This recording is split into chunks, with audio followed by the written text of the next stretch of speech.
What's up, you guys? Welcome back. Today's video is gonna be a little bit different because you guys know I like to keep my channel like a super positive space. I just want you guys to be able to come to my channel and like relax and make your day a little bit brighter, but sometimes we gotta talk about products that we absolutely hate that did not work for us, and today is that day. We are doing products that didn't work for me / products that I hate.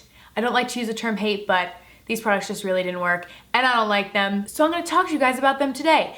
As always, please do not take offense if one of these products are your holy grails. Makeup works differently for everybody. Everybody is different. But I don't mean that these products are necessarily crap. They just really didn't work for me and I hate them. It doesn't mean that you have to. Make sure you guys subscribe to my channel if you have not already. It'll be the first link right down below in the description box. And without further ado, let's go ahead and get started. The first product I want to talk about is the Bare Minerals Bare Pro Performance Wear Liquid Foundation. Oh my gosh. Okay, so I have a lot to say about this foundation. I actually really thought that I was going to like it. If you guys have watched my channel, you know that I love the Bare Minerals Bare Pro Powder Foundation. It comes in a powder compact. It's from the same line. Love, love, love, love, love the powder. I don't use it as a powder foundation. I use it to set my liquid foundation and I love it. It's amazing. I literally just talked about it in my current favorites video. I love that powder. So I had super high hopes when it came to the foundation. It said it was supposed to be full coverage. I knew that I liked the powder, so I was like, yes, okay, super pumped. And when I tried it, it was just a disaster. And then I tried it again and it was still a disaster. It just didn't work for me. It made my face look so dry. Like it was so bad. I have dry skin to begin with, but my face can handle matte foundations. You guys know if you watch my videos, like I moisturize my face properly. I use a lot of times moisturizing primers and my face can handle matte foundations. I can wear like the Kat Von D Lock-It, like super matte sort of foundations, and my face is okay. This one just emphasized all of my dry patches and looked so bad. I was just like, oh my God. And I also did not find it to be full coverage. Like everyone said this was supposed to be a full coverage foundation, and when I tried it, I was kind of like, where's the full coverage though? I don't know. I just did not have a good experience. It didn't last well on my skin either. Like literally after a couple of hours, it just felt like it was clinging to where all my dry patches were and coming off everywhere else. And then I tried it again because I was like, maybe I had an off day, and then I had the exact same experience when I tried it again. So I was just like, okay, the liquid foundation is not for me. I think it's so weird that I literally love like the sister to this, which is the powder foundation, but the liquid one was a disaster and I just would not recommend it. Up next, I want to talk about the Ardell Magnetic Lashes. Oh my God. I did a testing, I think New Drugstore was what it was titled. I'll link it down below. Where I tried a bunch of new products like from the drugstore, and this was one of them. And so many people have like asked me to like my opinions on magnetic lashes. A lot of people, like even my grandma had like heard about it. I'm like, where did you hear about magnetic lashes? She's literally like almost 90, but she had heard about it from one of her friends and was like, oh, like what do you think about them? So I decided to try them, and Ardell is a brand that I trusted because there's a lot of like retailers online that I've never heard of that sell magnetic lashes. But when Ardell came out with them, you know, I like their regular like strip lashes that you apply with glue. So I was like, okay, I trust them as a brand. Let's try the magnetic ones, and I hated them. Oh my gosh, I found these to be so incredibly difficult to apply. It is so much easier, at least in my opinion, to just put glue on a strip lash and apply it than trying to match up the little magnets. Like I think in the video I edited obviously it down, like me trying to actually apply these, but in the video I ended up having to literally give up because after almost an hour of filming of trying to get these things on my lashes, you basically put like one on top and one on the bottom and you connect the magnets.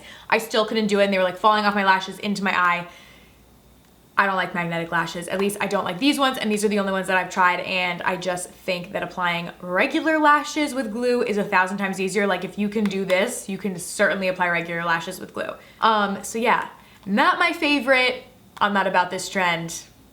Not today. Keeping on the trend about lashes, I want to talk about Duo Lash Glue. So this is really weird, and I can't say that I hate this product, but I'll basically explain to you guys what happened.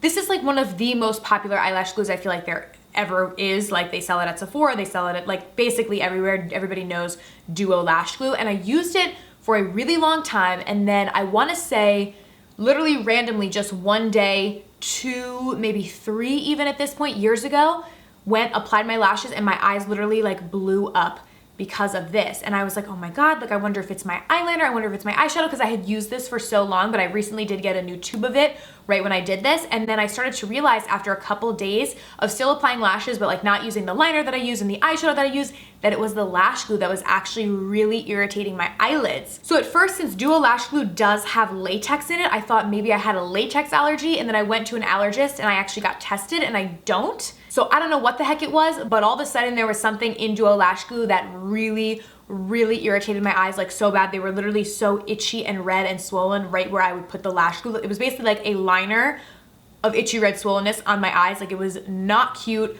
I don't know why. Actually ended up throwing out that tube because I was like, maybe I just got a bad one.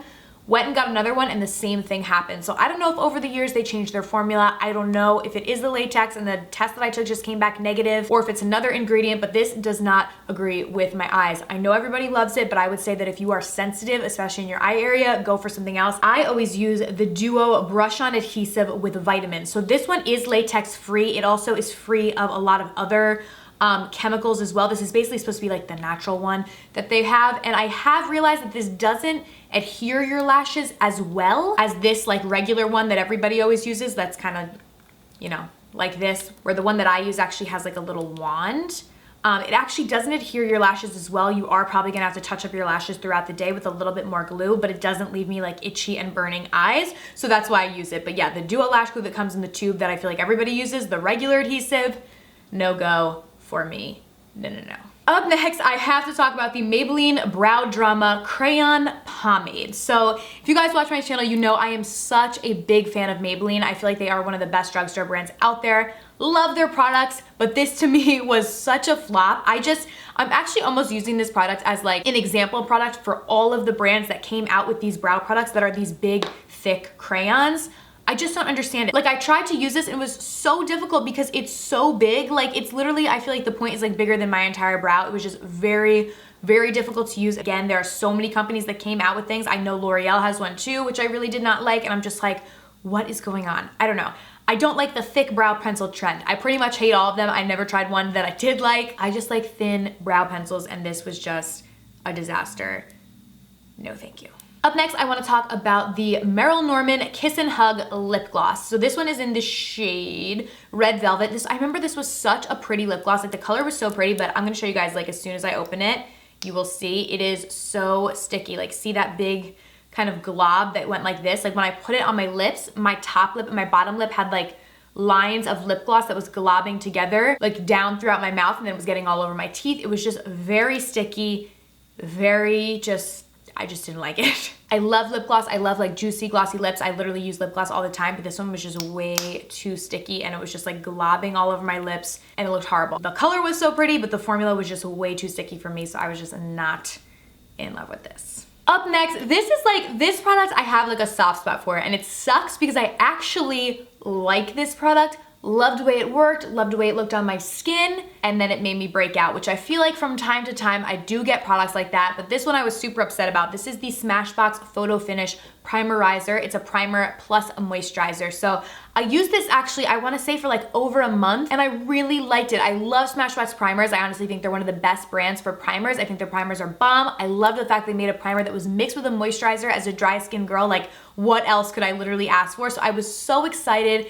It moisturized my skin, it looked nice on my skin, my foundation applied nice on top of it, and then I started breaking out. And it took me a while to realize what it was that was breaking me out, and then I realized that unfortunately it was this product, because when I stopped using it is right when I stopped breaking out. And it's kind of weird because this product actually has hyaluronic acid in it, which is supposed to be really good for acne. Like, that's in like a lot of acne medication. So I was honestly kind of surprised, and I really didn't want to believe that it was this because I really like this primer. But yeah, it broke me out, so unfortunately I had to stop using it and I don't use it anymore. I'm a little sad about it, but it is what it is. I can still use their other primers and I'm fine. It's just this one doesn't agree with my skin. And lastly, I want to talk about this. So I have this mascara right here. This is the Rimmel Scandaleyes waterproof mascara. So I have this kind of as like a reminder to myself to talk to you guys about the Rimmel mascara that I don't like. This is not the mascara. This is just another Rimmel mascara. Then this one actually isn't bad at all. This is like a volumizing waterproof mascara. But Rimmel came out with recently the like shake mascara, I think it's called. You like shake it up and then you apply it to your lashes. I'm gonna get up a picture so I can show you guys. This is what it looks like. This is the Rimmel Shake It Fresh mascara, and no. You like shake it and then you apply it to your lashes, and it literally just did nothing to my lashes. I really didn't like it. It was useless in my opinion. Rimmel has a lot of mascaras, some better than others. Like I said, this orange one is actually pretty good. The new shake one, I was not about it. I was excited for it and then I tried it out and it was just like, no. So yeah, those are products that just really did not work out for me. I would love to hear down below products that didn't work out for you guys, or if any of the products that didn't work out for me worked for you guys, let me know down below. I would love to hear, because I always find it super interesting how makeup really does work differently on everybody. So definitely let me know down below in the comments. Thank you guys so much for watching. I love you guys so, so much, and I will see you very soon in my next video. Bye!